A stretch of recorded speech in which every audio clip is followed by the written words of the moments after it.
path that we could come to an agreement.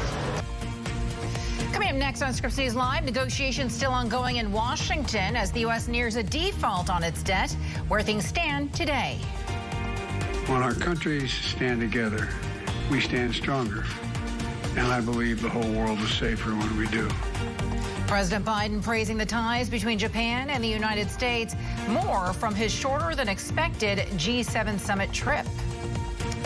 I actually put my hand in my pocket, make sure my mace is available. I go to steel gates, and I have to open them with a key. Store owners nationwide taking measures to protect their merchandise right now. How retailers big and small are fighting back against new shoplifting tactics. Scripps News Live begins right now.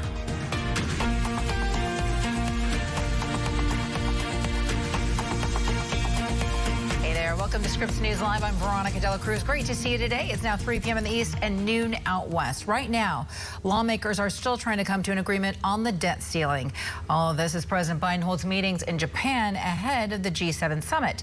House Speaker Kevin McCarthy sounding cautiously optimistic that a deal can be reached. And we are only 2 weeks away now from the date that Treasury Secretary Janet Yellen is warning the U.S. could find itself unable to pay its bills. Let's get you right out to national congressional correspondent Nathaniel Reed, who is live for us on Capitol Hill right now. So, Nate, what is the latest? Where are we at? Are we any closer to a deal? Well, according to Kevin McCarthy, the Speaker of the House, things are trending in the right direction. He'd previously said earlier this week that a deal could be reached by Friday, and it certainly sounds like he's optimistic. Take a listen. Look, we're not there. We haven't agreed to anything yet, but I see the path that we could come to an agreement. And I think we have a structure now, and everybody's working hard. And I mean, we're working 2 or 3 times a day, then going back, getting more numbers. I have the greatest respect for Shalonda and for Rashedi. I mean, they are exceptionally smart. And those negotiators who he spoke of, Steve Rashedi is counselor to the president, well respected on Capitol Hill. He was one of the negotiators for the Bipartisan Infrastructure and Jobs Act. Shalonda Young is director of the Office of Management and Budget, a longtime Hill staffer with bipartisan support up here on Capitol Hill. And on Leader McCarthy's team, Representative Garrett Graves, Republican from Louisiana, is heading up negotiations there. Now, Veronica, I can't underscore how important it is that some sort of agreement is reached on the debt ceiling. If one is not reached by that potential X date of June 1st, that could mean that Social Security payments could stop going out or not go out at all. Even military salaries could be delayed, interest rates could spike, and the U.S. economy could be thrust into recession and further turmoil. It really is a lot riding in less than 14 days. Yeah, we understand the situation could be dire. So, Nate, let's talk about news on Democrats who are urging an alternative to all of this, to working with Republicans and maybe potentially using the 14th Amendment. That's right. Well, Democrats have been looking for some sort of silver bullet all along, something that they could do to bypass this bipartisan negotiation. You might remember that Republicans, led by Speaker McCarthy, made very clear they want to see cuts to spending in order to raise the debt limit. At the same time, a group of Democrats are now actively resisting that. Take a listen.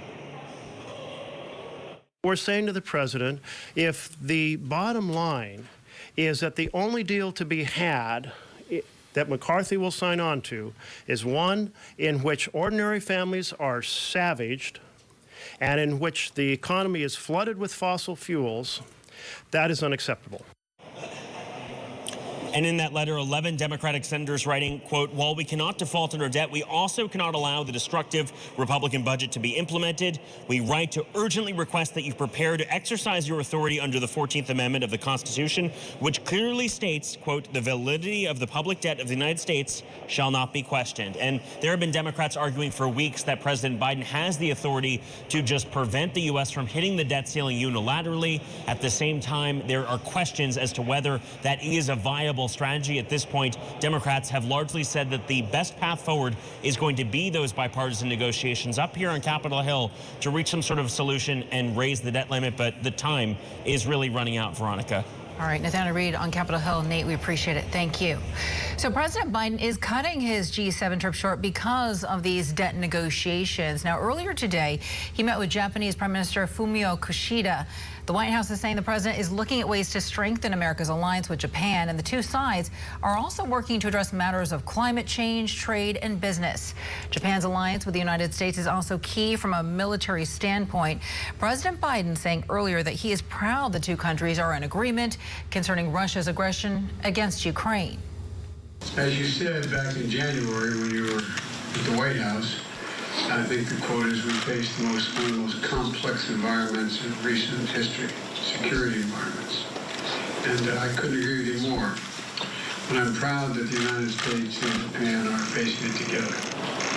And, we stand up for shared values, including supporting the brave people of Ukraine as they defend their sovereign territory and holding Russia accountable for its brutal aggression. Correspondent Chris Gilbert is in Tokyo, Japan for us with a look at what we can expect for tomorrow's G7 summit. It was straight to business for President Biden after he landed in Hiroshima, Japan, straight off Air Force One and into an hour-long meeting with Japanese Prime Minister Fumio Kishida, the two discussing the ongoing military relationship between the U.S. and Japan and really reiterating, they say, the critical role that the U.S. military plays by having a presence in securing Japan and securing this part of the world. President Biden, again, just saying that the U.S. has an unwavering commitment to Japan, which Tokyo calls the cornerstone of peace and stability in the region. Day one of the summit is all still ahead, the day that is expected to focus largely on nuclear disarmament and non-proliferation, themes that Japan wants this G7 to really focus on. So President Biden is going to meet the other G7 leaders at Hiroshima Peace Park, a memorial to the 1945 nuclear bombing of the city, where he is going to lay a wreath before going into a working lunch with the other leaders to discuss nuclear non-proliferation and directly nuclear saber-rattling by Russia, and also North Korea's progress towards a nuclear test as well, before moving on to the other meaty issues, ending the war in Ukraine and countering Chinese assertiveness. Chris Gilbert for Scripps News in Tokyo. Meanwhile, back in Washington, Georgia Congresswoman Marjorie Taylor Greene is saying that she is filing articles of impeachment against the president. She's accusing President Biden of being guilty of, quote, high crimes and misdemeanors, claiming the administration refused to secure the southern border. Politico is reporting this is the first in a series of impeachment articles Taylor Greene is planning to file. And although she doesn't have the votes to move this past the House GOP conference, there are procedural moves that she could make to force a vote. Taylor Greene says she's unlikely to push for that option and would rather focus on rallying support for her impeachment efforts. Also happening in Washington, the Supreme Court ruling that Twitter can be charged with aiding and abetting terrorism by allowing tweets from ISIS members. That unanimous decision came down today, and it reverses a lower court's ruling in a lawsuit involving relatives of a man killed in a 2017 attack at an Istanbul nightclub. Islamic State militants claiming responsibility for that attack.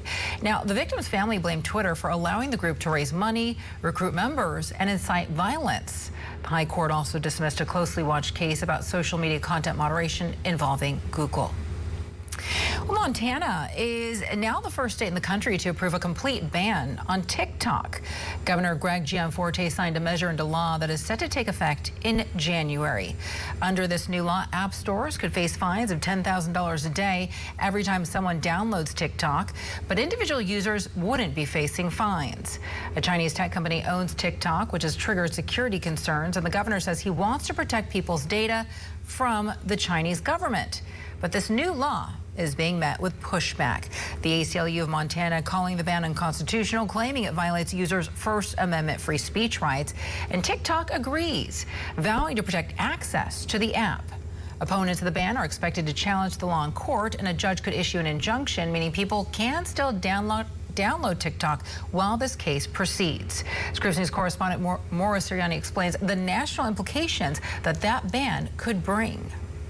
I think the calls to ban TikTok are really only getting louder, and this new law in Montana says, look, you can't use TikTok, you can't download it, and you can't offer access to it in that state beginning January 1st of next year. And lawmakers have laid out a plan really for how all of this will be policed and enforced. So Montana's Republican Governor Greg Gianforte said Wednesday the measure is meant to protect the data of Montanans amid growing security concerns by lawmakers and even the FBI that TikTok, which is owned by Chinese tech company ByteDance, could could be used by the Chinese government to access the data of American users. Although Beijing says there's no evidence that the Chinese government has actually accessed the personal information of U.S.-based users.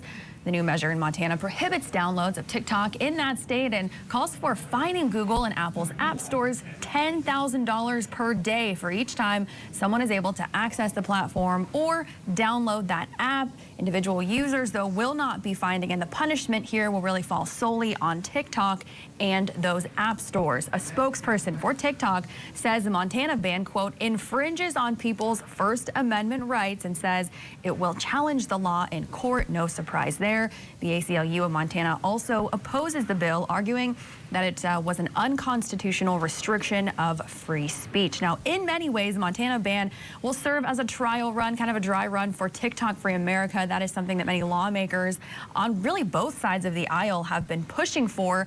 To this point, at least 19 states, mostly red, have already banned TikTok from state-issued devices. Some colleges even now taking action. The University of Texas at Austin, Boise State University, and then even Auburn have all blocked the app from Wi-Fi networks on campuses. Universities across the state of Florida also taking the same action thanks to a recent decision from the state's Board of Governors. Now, when it comes to Montana, if this thing survives legal challenges, Montana's ban is expected to take effect January 1st of next year. Thank you so much for that report. So to come on Scripps News Live, advocates are pushing to include Asian American and Pacific Islander history in schools. After a quick break, the state's already including those studies and why supporters are saying that it could help fight bigotry. The truth about crime. A week of feature reporting on the facts behind the fears surrounding crime in America. Nearly half of American teenagers say they've experienced some type of violence within the past year. All leading up to a Scripps News special. Tonight, Del Walters hosts a diverse panel of experts for a roundtable discussion on the hard questions surrounding crime, diving into the facts, the falsehoods, and unseen solutions. The truth about crime, a Scripps News special. Tonight at 9/8 Central, only on Scripps News. Get paid until next week. I got you. I'm Dave, and I can spot you up to $500 of your future money instantly. Up to $500 instantly? What else is in my future? A new couch. Only. Get up to $500 instantly with Dave. When Lila was ready to sell her ring, she sent it to Worthy, where they took care of everything and auctioned it on her terms. Then, Worthy sent Lila her money. You're worthy of more. Get started at worthy.com. Wouldn't it be great if every meal was perfect? Not just big family cookouts or cozy dinners for two, but even those crazy busy everyday meals? With Omaha Steaks, you'll love every meal because we only deliver the best. The possibilities are endless, and perfection is always guaranteed. Visit omahasteaks.com/TV to order the perfect meal collection today for just $99.99 and get 8 burgers free. I noticed my memory starting to drop off a little bit, and that's what I was trying to turn around. Introducing Memory and Focus. I love these Memory and Focus chews. I love them. They're fantastic. Help support mental focus with polyphenol-powered brain health support and a convenient pomegranate blueberry-flavored chew. You can feel the difference. I like the difference that it's making. It's very important for me to be focused. As an attorney, you have to be on your game. Super Beats and the Memory and Focus make me feel like I can do that much better. I'm sharp. I'm at the top of my game. It makes me more focused, completely focused. And that's what really drew me to the Memory and Focus chews. This is the real deal. They're the real deal. Trusted by a Nobel laureate, Super Beats Memory and Focus chews are a better way to support brain health with 2 clinically studied ingredients. You gotta try these. Go ahead and take this and try this. I'm a skeptic at heart, and these things really work. Find out how to get a free 30-day supply plus free shipping with your first order at superbeatsfocus.com. How does Klein & Spector get among the most big verdicts and settlements of any law firm in the country? Because Klein & Spector is an award-winning team with 5 doctor lawyers, the most of any firm in the United States. And that's why the New York Times calls Klein & Spector a powerhouse law firm. So if a defective product, motor vehicle accident, or medical malpractice caused a catastrophic injury, call Klein & Spector. These bats will come out Oh my God. On a special 1 hour in real life. Do they know where they're heading tonight? Are they thinking of their past? I can feel her trembling. The goal to create something like a Google Translate for non-human languages. We're going to play back the call, and the elephant should respond. You ready? Okay, that's amazing. Voices of Nature on In Real Life. New episode Sunday night at 8/7 Central. Only on Scripps News.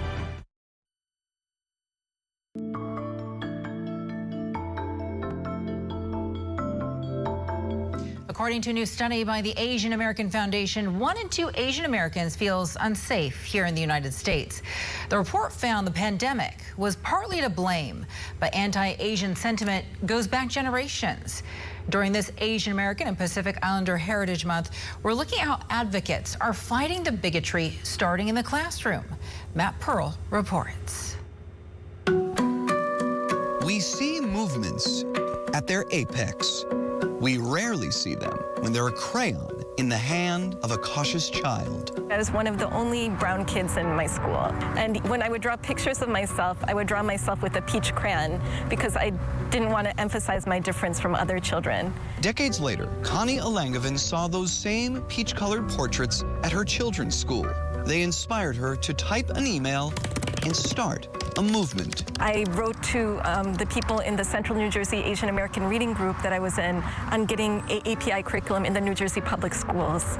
And 5 people responded, and that's how we started. The rise in anti-Asian hate crimes in the last 2 years has been widely reported. Nearly 11,000 incidents have been reported to the advocacy group Stop AAPI Hate.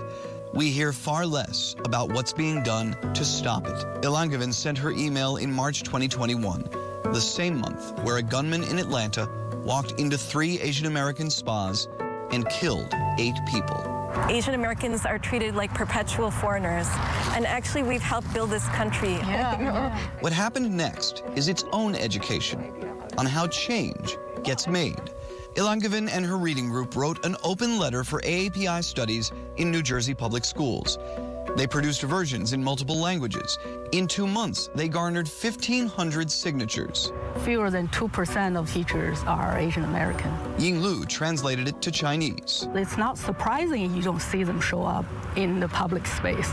They're very much siloed, but on WeChat, I see many activities. By year's end, a community stereotyped for not speaking out was holding rallies and testifying at the State House. Students at high schools recorded their thoughts. In 2016, a young 6th grade student in New Jersey said she wanted to end her life after her own classmate refused to acknowledge her as deserving of equal treatment.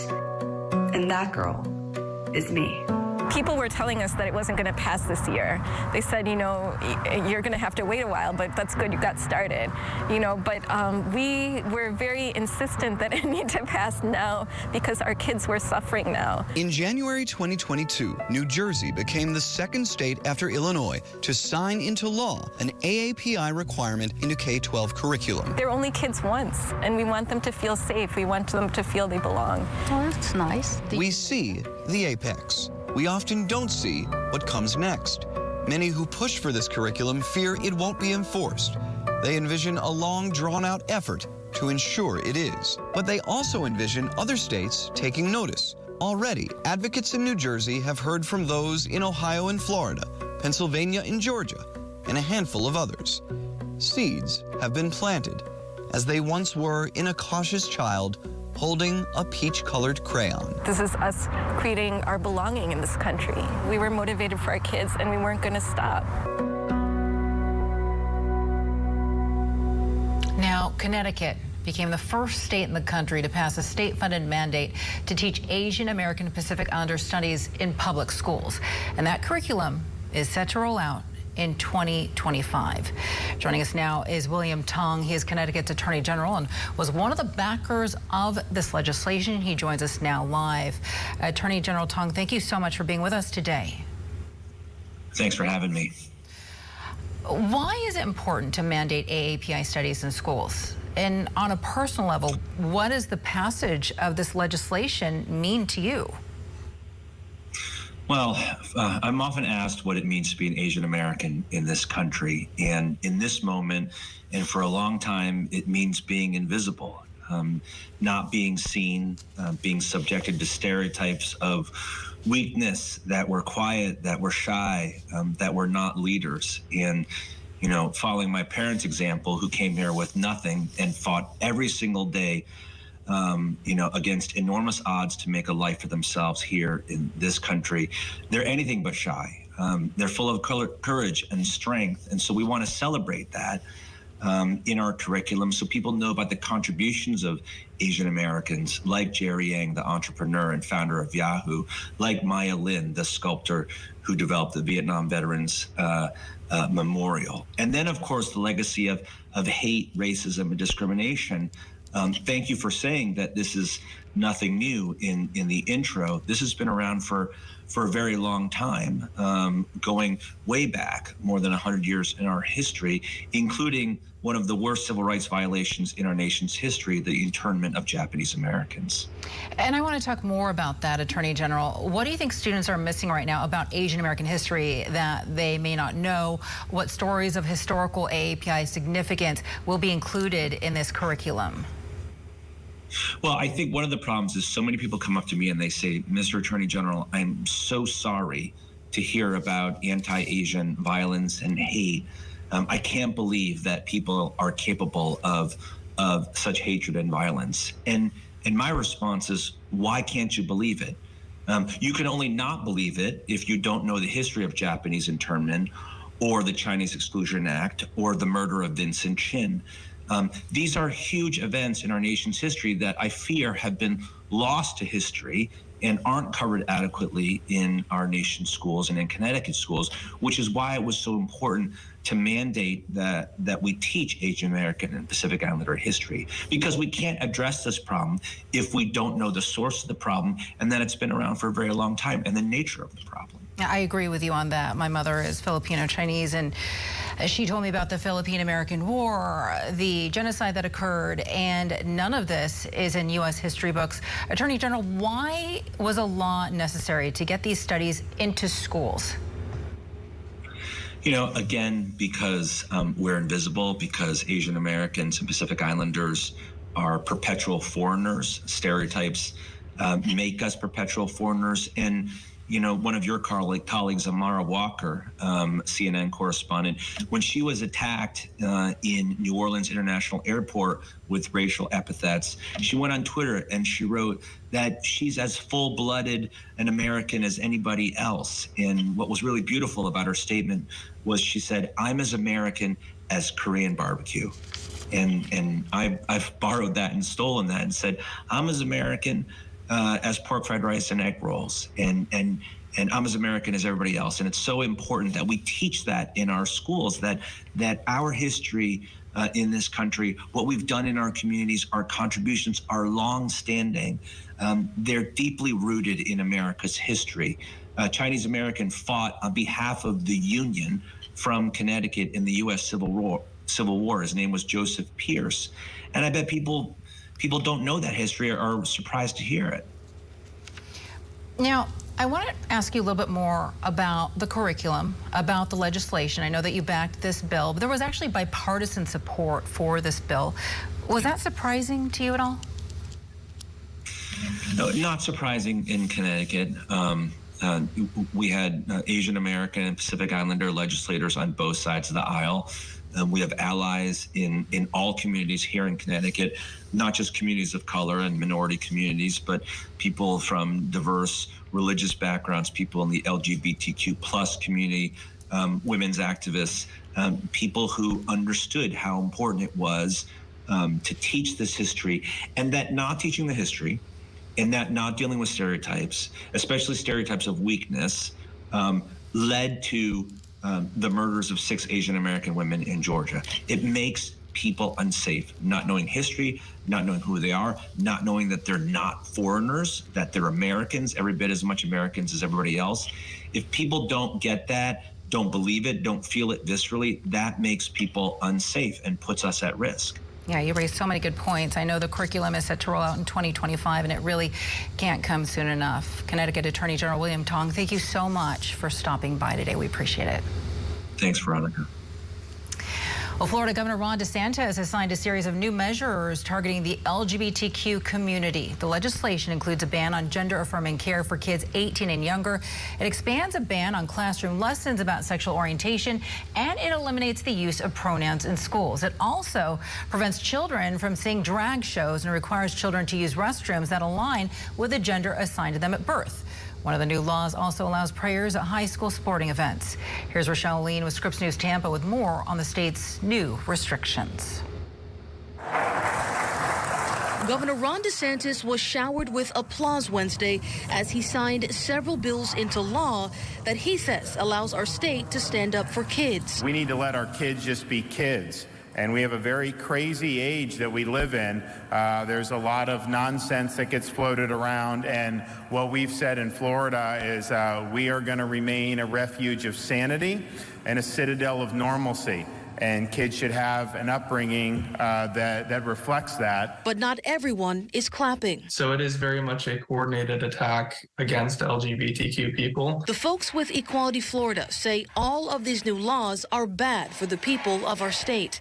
Among them was Senate Bill 254, which bans kids under 18 from accessing gender-affirming surgeries and treatments, punishes doctors for carrying out those procedures, and permits the state to take custody of kids who have had them done, among other things. It bans life-saving care for transgender youth, and it dramatically restricts health care for transgender adults across the board. And as legal challenges to these new laws work their way through the court system, Equality Florida says the damage to the LGBTQ plus community is already being done. We've heard plenty of stories of families with transgender kids or teachers who are transgender, employees who are transgender, who are leaving the state right now, or they're considering leaving the state.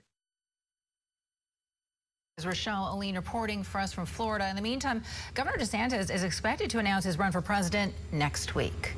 Straight ahead on Scripps News Live, home sales dropping once again last month. What it means if you are in the market to buy or sell. And 3 self-described whistleblowers testifying on Capitol Hill today, what they're saying about allegations of discrimination and bias in the FBI.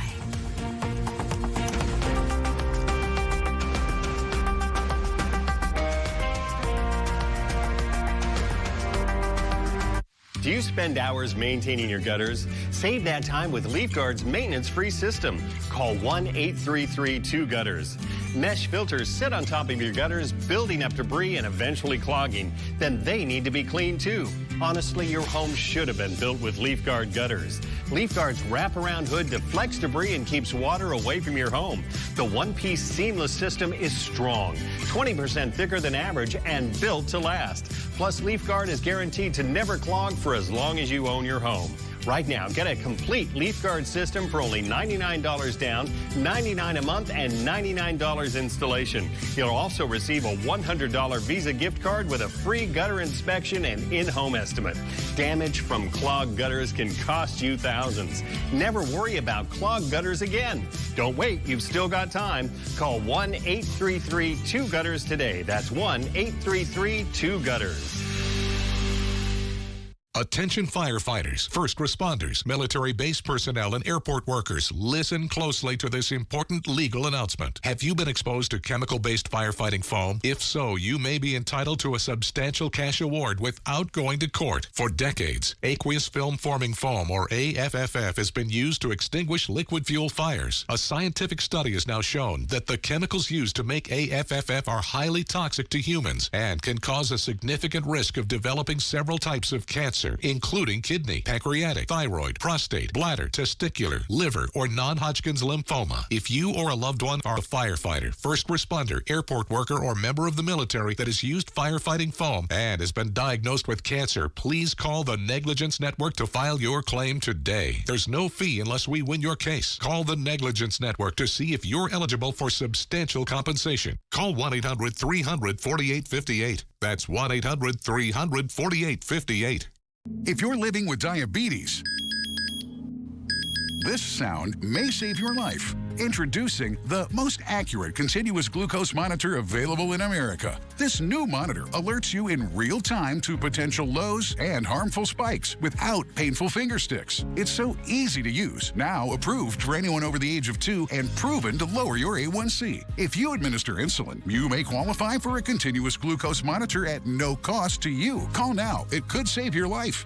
Call 800-320-9129. This new CGM technology immediately eliminates your pain and connects right to your smartphone device. That means no more guessing. It's easy to see your glucose number any time of the day. Call now and get free shipping, plus we'll bill your insurance company for you. Satisfaction guaranteed. Don't wait until it's too late. Take control of your diabetes now. Call 800-320-9129. That's 800-320-9129.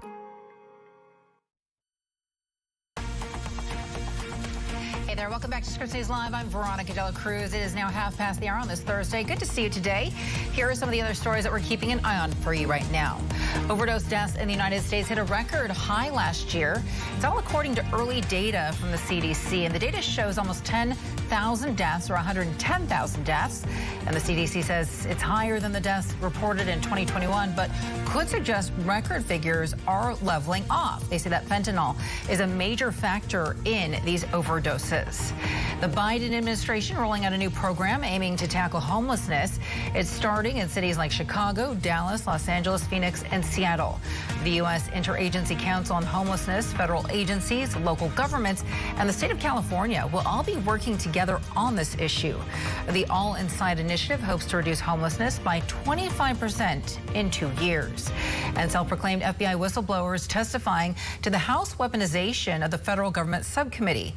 Congressional correspondent Stephanie Lieberman says they are among people who complain that the FBI is slanted against conservatives. Hey, good afternoon. Well, it was 3 former FBI employees testifying before the House subcommittee on the weaponization of the federal government, all saying that they have been retaliated against for speaking up and sharing what they viewed as concerns about the agency's conduct. So these 3 witnesses, among the claims that they had alleged against the FBI as an agency, they said the FBI is separating the January 6th criminal cases up to try to inflate the number of domestic terrorism cases the agency is investigating. They say that the agency is abusing the use of the FBI SWAT team to arrest January 6 suspects, and they've also claimed that they've lost their security clearance after voicing some concerns about the FBI's narrative of what happened on January 6th and during the insurrection. So some of the retaliation claims, these witnesses say they've not only lost their security clearance, but some have been suspended without pay for months and unable to get a new job. So all of these witnesses, really key witnesses for the Republicans' claims of the weaponization of the FBI and the Department of Justice. But Democrats have a very different takeaway and a very different experience in this hearing today. Democrats criticized Republicans for withholding evidence before today's hearing, saying that one of the witnesses today had previously talked to the committee, previously talked to committee staff, but Republicans didn't share that transcript or that evidence or that information with Democrats ahead of the hearing today. The chairman of the subcommittee, Jim Jordan, saying that that was at the witnesses' request that the information was not shared with the Democrats. Now, Democrats on the committee today also disputing that these witnesses call themselves whistleblowers, saying that the complaints that they're alleging are more equatable to maybe an employment grievance, not necessarily a whistleblower complaint. Democrats noted that one of the witnesses had put his complaints up to the Inspector General of the Department of Justice and the Office of Special Counsel, and that both of those offices rejected the claims from one of the witnesses today. So it was a very partisan hearing, as you may expect in this subcommittee, with a lot of finger pointing between Democrats and Republicans, and unfortunately both sides having very different interpretations of the same information. Stephanie Lieberman, Scripps News, Washington. Let's turn now to the housing market. Sales fell in April for the 2nd month in a row, and home prices had the biggest drop since 2012. It's all according to the National Association of Realtors. Sales of existing homes declined by 3.4% from March levels, and then they fell 23% from the same period last year. The median price for existing homes last month, $388,000, and that is a drop of 1.7% from April of 2022. Now, the NAR also reports that there is a push-pull trend in the housing market right now due to job increases, limited inventory, and fluctuating mortgage rates. Nadia Evangelou is a senior economist and the director of real estate research with NAR, or the National Association of Realtors. Nadia, thanks for your time today. Thank you, Veronica. Thank you. So Nadia, 23%. I mean, that is a pretty steep decline in existing home sales. What's behind that number? That we need to have in mind that the housing market continues to recover from the higher mortgage rates and the historic low affordability. And as of April, as you mentioned, that we released today, like these figures, existing home sales like fell further in April to 4.3 million homes. But we should expect, I will say, these fluctuations to persist in the following months. Why? Because home sales are affected by mortgage rates, since a lower or a higher mortgage rate has a direct impact on the monthly mortgage payment. So depending on the movement of mortgage rates, home sales perform. All right, so it's not just mortgage rates, because we're also waiting to see if the debt ceiling will be raised, if the U.S. doesn't default on its debt, which could also impact the housing market. Where do you see mortgage rates headed next? So we expect as inflation continues to ease, and probably the Federal Reserve will stop its rate hikes very soon, and maybe they will start cut the rates. This will help mortgage rates, and we expect mortgage rates to be closer to 6%. Maybe by the end of the year, we expect to go below like 6%. So this can help with buyers and with low affordability, since at the same time, we need to have in mind that home prices are also lower than a year ago, slightly lower than a year ago. So these two factors can help with affordability for many buyers and bring some opportunity for some of them. And I hear what you're saying, but really, I feel like prices and competition for homes is not the same across the country. I feel like Atlanta is seeing a very different kind of situation. I know that all 4 regions in the United States did see a drop in sales, but the South and the West actually saw bigger drops than the Northeast, maybe the Midwest. Why is there such a difference when it comes to housing in general, in the housing market? Indeed, because we need to have in mind that a change in the mortgage rates have a bigger impact in the more expensive areas. And in the West, this is where we have most of the very expensive areas like San Francisco, San Jose, Los Angeles. However, what is new now, that's the first month that we see a price decline in the South, and this is the first time since 2012. And the reason for that is that even though the South is still affordable, however, it's not as affordable it was like before the pandemic or like before last year. So with many people moving there, because this is the trend that we see, like many people continue to move to the South since job market is very strong there. This higher, stronger demand is one of the reasons we see that there is like more competition out there. But we see that home prices are higher, and this can have like a higher impact when there are fluctuations in the mortgage rates. What other factors are contributing to this, Nadia? Because I know that you're saying that we haven't quite gotten to the housing market that we experienced pre-pandemic. And during the pandemic, we saw the tightening of commodities. Lumber was really, really expensive, for example. There were supply chain issues. And then there's also been a worker shortage when it comes to construction. Where do things stand right now? It's very promising. It's very good to see that housing construction has a steady progress. We see a pickup of the housing construction, the housing starts. However, we continue to underbuild single-family homes. So it's still challenging. However, we expect at the second half of the year, housing construction to pick up even further. But inventory, which we need to have in mind, this is the other factor that affects the housing market. Inventory will remain tight in 2023. It's very promising that we surpassed the 1 million homes available for sale, but we are still very short about like 1 million that we want to see in the market in order to have about like 6 months supply. It can describe a more balanced market. And finally, Nadia, for buyers who are sitting on the sidelines right now, not quite sure if this is the time to buy a home, what's your best advice?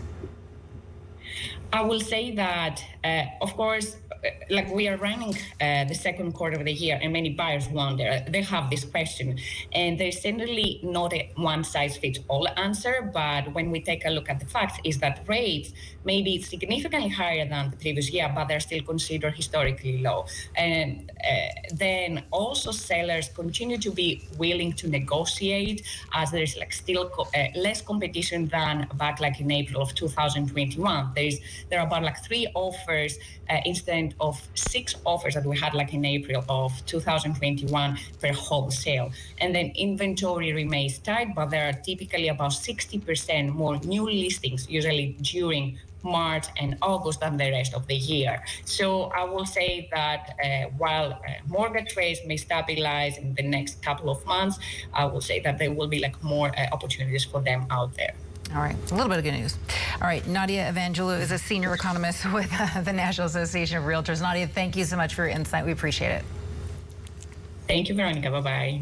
So to come on Scripps News Live, retailers nationwide trying new methods in order to protect their stores.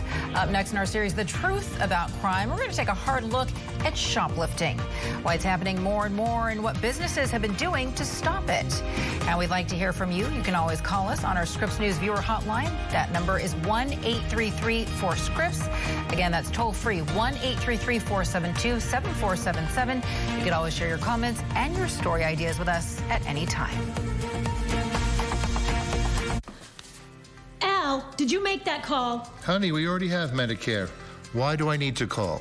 Alan, the Feldman said we may be able to get additional benefits with a Medicare Advantage plan right here in our zip code with $0 monthly premiums. Honey, what do you mean additional benefits? We turned 65, we got Medicare. That's all there is to it, right?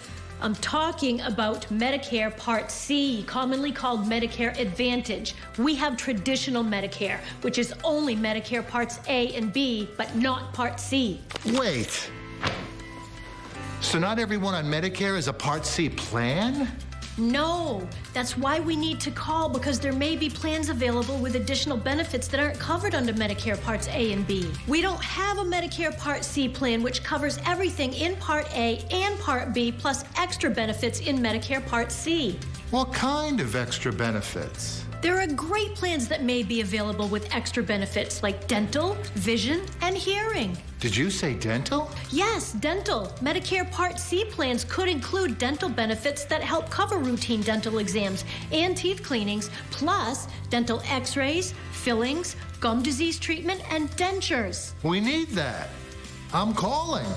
If you're losing coverage, moving, or new to Medicare, call to speak with a licensed insurance agent. If you don't have a Medicare Part C plan, call now, because there may be plans with additional benefits available that are simply not covered under Medicare Parts A and B, like routine dental coverage. If you're on Medicare, you can call even if you called last year. We will check to see if there's a Part C plan available in your area with additional benefits. Remember, you don't get Medicare Part C benefits automatically. Call now for your free 2023 no-obligation Medicare benefits review. Call 800-817-7602. 800-817-7602. When Lila was ready to sell her ring, she sent it to Worthy, where they took care of everything and auctioned it on her terms. Then, Worthy sent Lila her money. Get what you're worth at Worthy.com. Sure, you'll teach her to drive a car. Then use Greenlight and teach her to save up for her own car. Mowing lawns and getting paid. Navigate the world of earning, saving, and investing together. Invest in your best investment. Greenlight. How can a photo become a vibrant part of your home? When you go to tryfracture.com and print your images directly on glass. Get beautiful depth and clarity on a sleek, frameless print that's easy to hang and looks incredible in any space. Go to tryfracture.com now to save 20% on glass prints. How does Klein Inspector get among the most big verdicts and settlements of any law firm in the country? Because Klein Inspector is an award-winning team with 5 doctor lawyers, the most of any firm in the United States. And that's why the New York Times calls Klein Inspector a powerhouse law firm. So if a defective product, motor vehicle accident, or medical malpractice caused a catastrophic injury, call Klein Inspector. Join renowned journalists and filmmakers. Oh my God.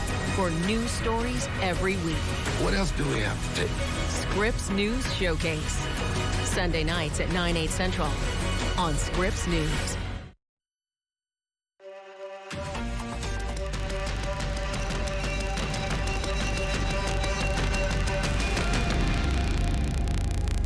All right, take a look at this. 3 scenes, 3 stores, 3 states, all highlighting one big problem: shoplifting. These videos are evidence of the kind of theft that retailers say is costing them hundreds of millions of dollars a year. Now some retailers are making changes to the way that they do business. As part of our ongoing series on the truth about crime, Scripps' national correspondent Maritza Giorgio explains how merchants have been fighting back. It's a problem the National Retail Federation says is hitting every single state, and they say it's going to impact how you shop. As Portland wakes up, downtown store owners like Stephen Lynn prepare to welcome shoppers. But opening the store looks a lot different than it did a few years ago. We didn't have gates on the entryway. We weren't worried about our windows being broken, and shoplifting was something that almost never happened. And now? We've gone through a lot. I actually put my hand in my pocket, make sure my mace is available. I go to steel gates, and I have to open them with a key. Lynn's business is one of more than 50% of small businesses across the country that report an increase in shoplifting. We've gone up 800%. So the changes are stark. And there are things that I didn't expect when I opened a small business so many years ago. It's not just Portland and not just small businesses. Organized retail crime is happening everywhere. Large national retailers, small businesses. The National Retail Federation estimates stolen goods cost retailers $94 billion in 2021. It says the bigger problem isn't about individual shoplifters as much as it is organized retail crime. These are criminal enterprises that organize, plan, and orchestrate groups of shoplifters who go in and steal often and large quantities of theft. A National Retail Federation survey shows this organized crime cost stores an average of more than $700,000 per $1 billion in sales in 2020. That's up more than 50% in the last 5 years. You've likely seen the videos of brazen thefts at high-end retailers, so-called smash and grabs. The U.S. Chamber of Commerce sent this letter to members of Congress urging them to pass legislation to stop the sale of stolen items online. The letter says 25% of small businesses report raising prices because of shoplifting. And it's not just the sting of retail losses businesses feel. We've had 3 major windows broken out with rocks, with grabbing product out through the windows. Each of my windows is a little over $4,500 to replace. There's also the cost of extra security measures in the form of gates, staff, cameras. Some larger retailers are locking up everyday items like coffee, deodorant, even socks. What's going to happen is that we're going to end up having more barriers to make shopping entertaining. And when you put barriers in place, that's going to hurt the businesses even more. This impacts the consumer as much as it impacts the retailer. Shuttered storefronts across the U.S. In San Francisco, Walgreens says it closed multiple stores in 2021 because of organized retail crime. Lynn is still processing the news that outdoor recreation retailer REI will close its stores in Portland's nearby Pearl District by early next year.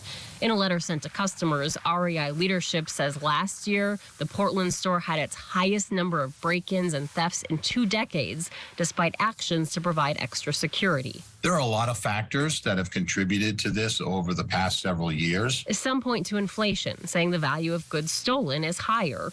Others point to online marketplaces that make it easier for criminals to sell stolen items. The Marshall Project, a nonprofit journalism organization, looked for data that showed a trend and instead found police data is missing. The National Retail Federation blames part of the rise on thieves not being harshly prosecuted. Oregon lawmakers are now considering a pair of bills to combat the problem, one that would set aside $5 million to help pay for more law enforcement. The other would up the penalties for anyone convicted of organized retail theft. If passed, the state would join a handful of others that stiffened the punishment for stealing last year. But guess what? We're fed up. We are fed up. That store owner you just met tells us he has hope, not only because of new measures being passed in certain states, but also because of his collaboration with other small business owners to work on solutions. Listen, this is personal to him. His inventory is his retirement, like so many other small business owners. Maritza Giorgio, Scripps News. And don't forget to join us tonight for a Scripps News special. Our Del Walters will be hosting a live conversation about the truth about crime with eye-opening insights from a panel of special guests. Again, it airs tonight at 9 p.m. Eastern, 8 Central, right here on Scripps News. Straight ahead on Scripps News Live, one man's global journey now coming to an end. After a quick break, an update on Ramblin' Randy as he sets out to visit every country in the world. We'll be right back. Are you on Medicaid and Medicare? The U.S. government recently announced that 12.2 million citizens are eligible for additional benefits beyond what they received from the original Medicare or Medicaid. These benefits may include $2,500 of dental credit, $900 of pharmacy credit, plus you could be adding up to $164 back into your Social Security check every month. Certain beneficiaries qualify for specific benefits based on income verification. It's easy to see if you qualify. Call Go Medicare at 800-718-0414. And see if you're one of over 12 million who may qualify. For $2,500 of dental credit, $900 of pharmacy credit. Plus, you could be adding up to $164 back into your Social Security check every month. Certain beneficiaries qualify for specific benefits based on income verification. This call is 100% free with no obligation to enroll. At 800-718-0414. Are you on Medicaid and Medicare? The U.S. government recently announced that 12.2 million citizens are eligible for additional benefits beyond what they received from the original Medicare or Medicaid. These benefits may include $2,500 of dental credit, $900 of pharmacy credit. Plus, you could be adding up to $164 back into your Social Security check every month. Certain beneficiaries qualify for specific benefits based on income verification. Call Go Medicare at 800-718-0414. If you have recently turned 65, you may be able to enroll in a new plan today that may include benefits like $2,500 of dental credit, $900 of pharmacy credit. This call is 100% free with no obligation to enroll. So call today. At 800-718-0414. That's 800-718-0414. I mean, come on. How is a sneaker getting put on without me touching it? The shoes you wish you had sooner. Kizik's hands-free shoes. Just collapse so easily. They are so comfortable. They feel like you're walking on marshmallows. There's no tying, No pulling, and no heel crushing. These are shoes that I will never want to take off. The hype is real. So simple, so easy to use, amazing technology. Bye-bye to my old sneakers. With Kizik. Seriously? Did you see how easy that was? I can't afford this. Yeah, you can. Who are you? I'm you from the future, and I just got paid. And I'm Dave. I can get you up to $500 of your future money now. $500 instantly? Instantly. Awesome.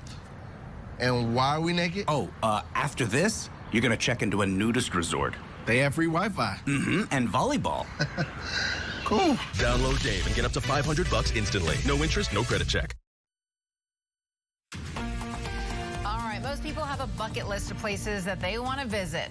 The man in our next story had a bucket list way longer than most. His goal was to visit every single country on Earth, and he just about pulled it off. Scripps News San Diego's Sierra Encinas tells us more about his global adventure and what he has planned next. The Ramblin' Man is straight out of countries. It's bittersweet, a pin for every country, and this is the last one, Turkmenistan. Here we go. Ramblin' Randy accomplished his goal of visiting every country in the world last week when he landed in Turkmenistan. On the ground. A country in Central Asia.